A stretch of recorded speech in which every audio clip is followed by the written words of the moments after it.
So, our beloved Afghanistan is known as the graveyard of empires. So it's called that because in the 19th century, Britain tried to colonize it. Thereafter, the Soviet Union, which I guess the main part of the Soviet Union is modern day Russia, they tried to colonize it. And recently, the Americans have tried to colonize it for the last 20 years, only to be left humiliated and defeated. Brian Crocker, he called the way this was done, quote, a handover to the Taliban, and quote, we have hung them out to dry about the Afghan people. It's clear the Taliban's advance caught the government by surprise. Dominic Raab only came back from holiday today, for instance, a decision that Labour said was shameful.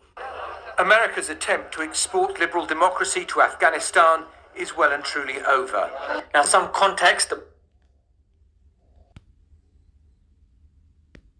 But to Afghanistan, and what must constitute, I hope I can bring a different perspective to you here, the greatest failure of the Western democracies in recent memory.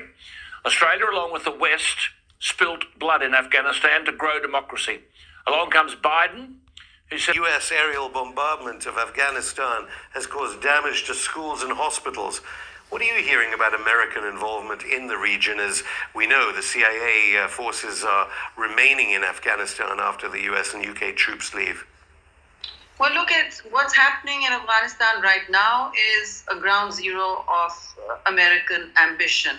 The serial failure of American policy of state formation and democracy creation has failed, but so has the last one was conducted in 1979, which means no one actually knows the demographic particulars of Afghanistan's current population.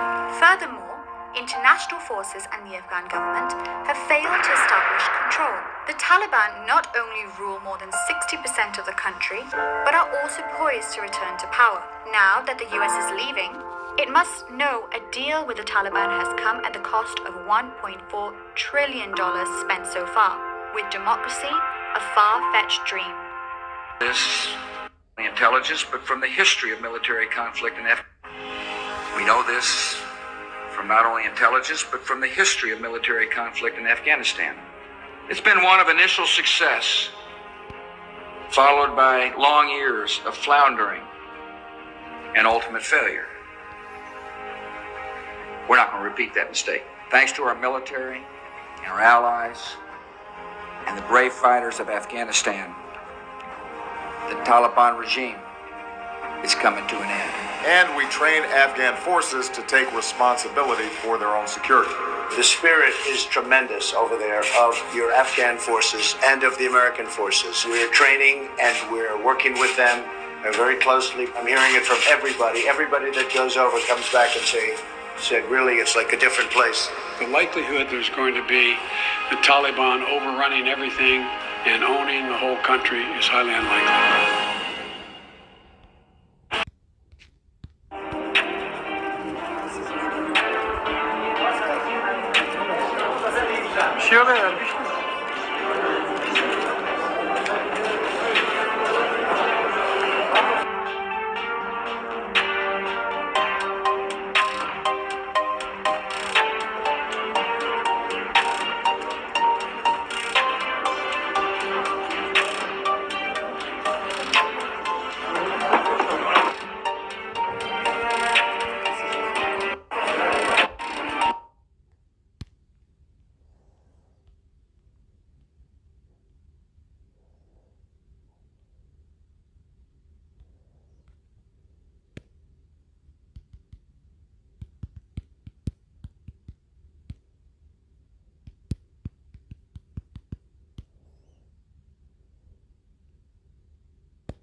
Not been in phase with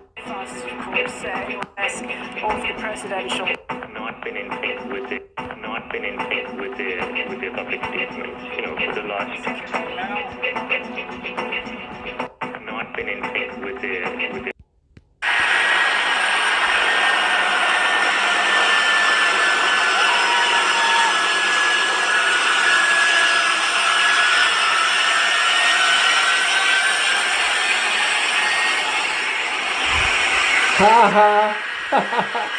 Goodbye. Failed democracy. Tried to bring democracy by the sword and Allah destroyed you. Goodbye, America.